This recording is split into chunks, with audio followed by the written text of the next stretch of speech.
So hello dear student, कैसे हो? I hope आप अच्छे नहीं बल्कि बहुत ही अच्छे होंगे और खुश होंगे।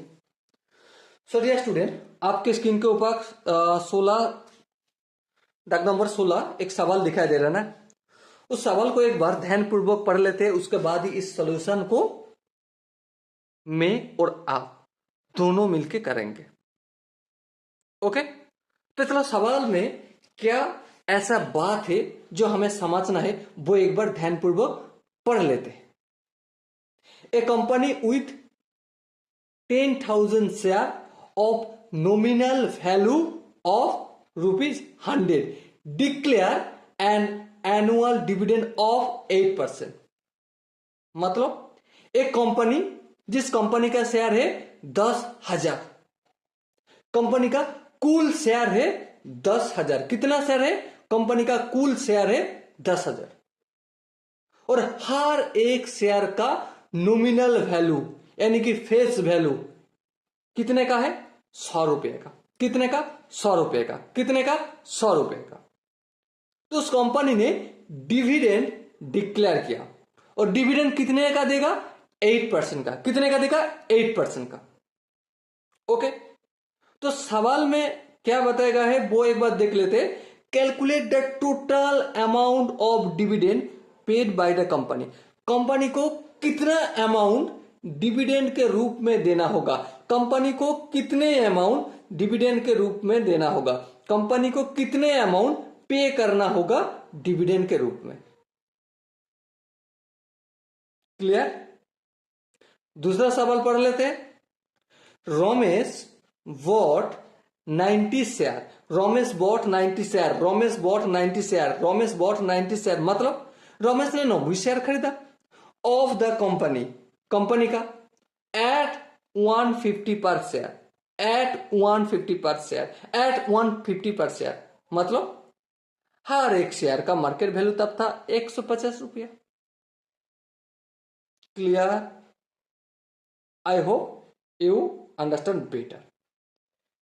Calculate the dividend he received. Calculate the dividend he received. Ramesh ने कितना डिविडेंड रिसीव किया वो कैलकुलेट करना होगा। और क्या है? The percentage return on his investment. The percentage return on his. चलो, percentage return on his investment हम बाद में देखेंगे। सबसे पहले पहला सवाल को पहले ही कर लेते हैं। ठीक है, तो number of share of the company is कितना वो लिख लेते हैं फटक से।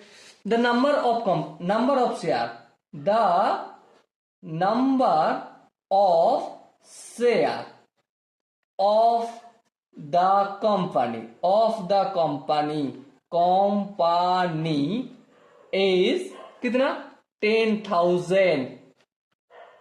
Face value of each share, face value of each share, face value of each share कितना है भाई? भाई देखो सवाल में ही बताया गया है हर एक शेयर का फेस वैल्यू है 100 रुपया। और रेट ऑफ डिविडेंड कितना देगा? भाई देखो सवाल में ही बताया गया है rate of dividend, rate of dividend 8%। तो कंपनी को कितना कुल मिला के डिविडेंड देना होगा? तो यहां से हम पहला सवाल का आंसर निकाल लेते हैं। Dividend equal to number of share.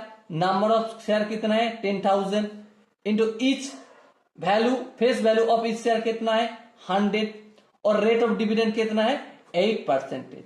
तो ए 100 काट दिया और 10,000 को 8 से मल्टीपल करे तो कितना होगा भैया?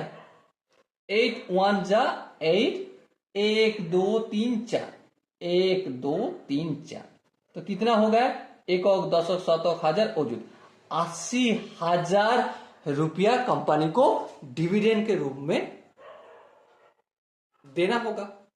तो अब एक काम करते फटक से, इस पहला सवाल का आंसर हो गया तो एक काम करते पहला सवाल का आंसर लिख लेते हैं।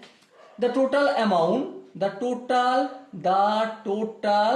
Amount AMOUNT, the total amount of dividend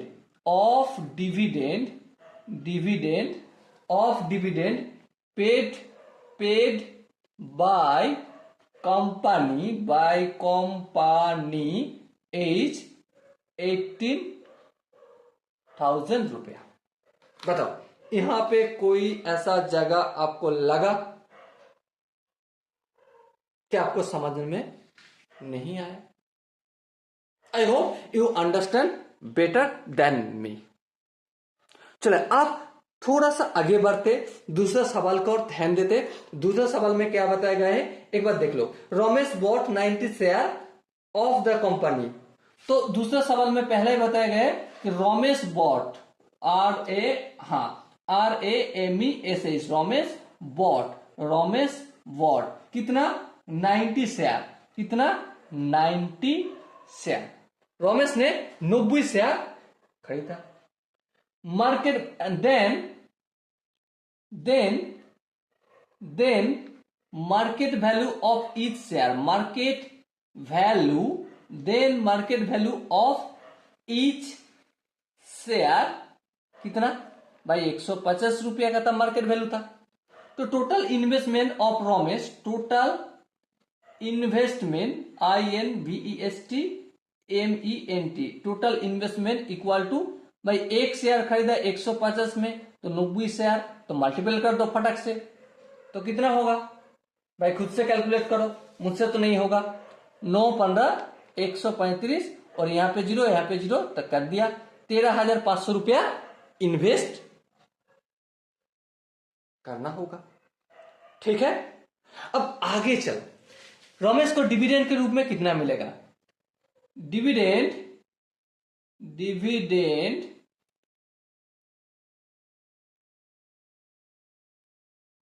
gate dividend लिखते हैं। डिविडेंड इक्वल टू क्या है भाई? रमेश को कितना मिलेगा 90 शेयर। हर एक शेयर का फेस वैल्यू कितना है 100 और कितना परसेंट डिक्लेयर किया है 8%। 8/100 तो देखो 100 काट दिया 8 9 बात तो 720 रुपया रमेश को डिविडेंड के रूप में मिलेगा।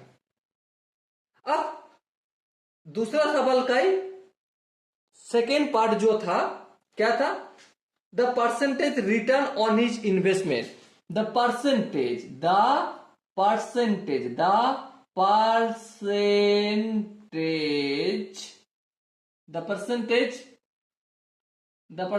return on his investment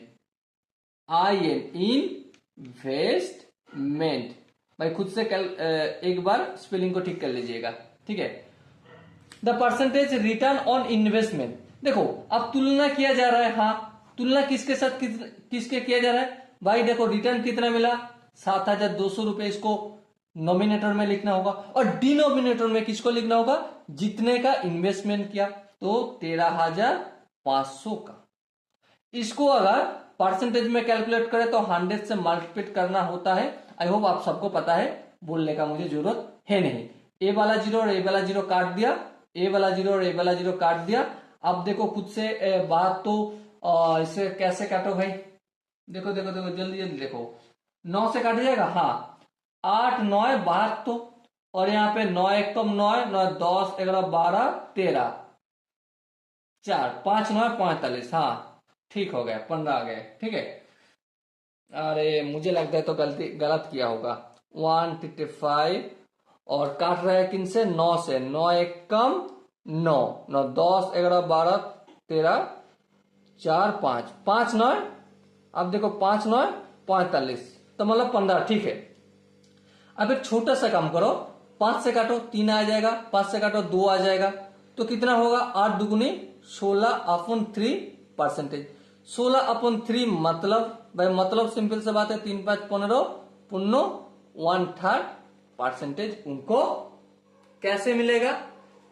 return के तौर पे परसेंटेज के रूप में मिलेगा। The percentage return on his investment कितना? 5 पुन्नो 31%। Okay, so dear student, I hope इस सवाल को आप बढ़िया ढंग से समझ गए होंगे। अगर आपको किसी जगह पे लगे कि नहीं भैया समझने में थोड़ा सा भी चूक गए, तो आपको छोटा सा काम करना है। क्या काम? कमेंट में जरूर बताना। ओके, तो मिलते हैं अगला वीडियो में। तब तक के लिए आप बेस्ट ऑफ लक और अच्छा रहे, सुस्त रहे और जय हिंद।